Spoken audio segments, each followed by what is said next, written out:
నమస్కారం పడి, స్వామి నాకు ఇది కావాలంటే ఇవ్వడమ్మా, చెప్పండి. కళ్ళు మూసుకుంటే కనపడతా కొంచెం పద్ధతిగా తీసుకొచ్చి కూర్చొని వచ్చి అన్ని సేవలు చేసిన తర్వాత మనం అడిగితే ఆయన మనల్ని మనం ఏ కోరుకుంటే ఇవ్వడం ధర్మం కోరిక మనకి ఏది మంచిది, అటువంటి దివ్యమైన శక్తి మన హిందూ ధర్మంలో ఉంటుంది, హిందూ మతంలో ఉంది. మన పూర్వీకులందరూ దర్శించిన రూపాలైన విగ్రహాలన్నీ కూడా, వాళ్ళు అనుభవించిన అనుభవాలే ఈ విగ్రహాలన్నీ కూడా.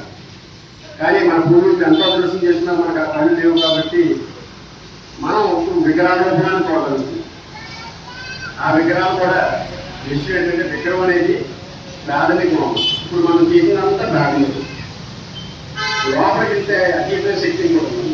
అంటే విగ్రహం లోపల ఇప్పుడు లైట్ వెళ్తున్నాము, ఫ్యాన్ ఉంటుంది, ఇది ఏంటంటే కరెంట్ ఉందమ్మా, కనపడుతుందా కానీ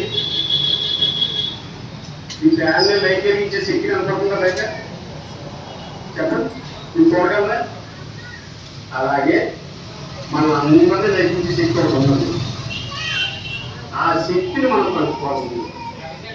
అంతేగాని లైట్ వరకైనా ఫ్యాన్ వరకు లేకపోతే దేవుడి వరకు అయిపోతే అది పూర్వం కాదు. అప్పుడు ఏం చేయాలంటే మీరు ఒక మంత్రం తీసుకోండి, ఏదైనా పర్లేదు మీ ఇష్టం, మీ నచ్చిన మంత్రం, ఓం నమః శివాయ, ఓం నమో నారాయణ కంటిన్యూగా చెప్పండి.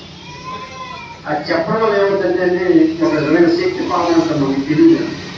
ఇప్పుడు ఇంతమంది ఇంతమంది ఓం నమో నారాయణ చెప్పారు, ఎంతో శక్తి పాలన అయింది. ఇక్కడ కూడా వాతావరణం అంతా మారింది.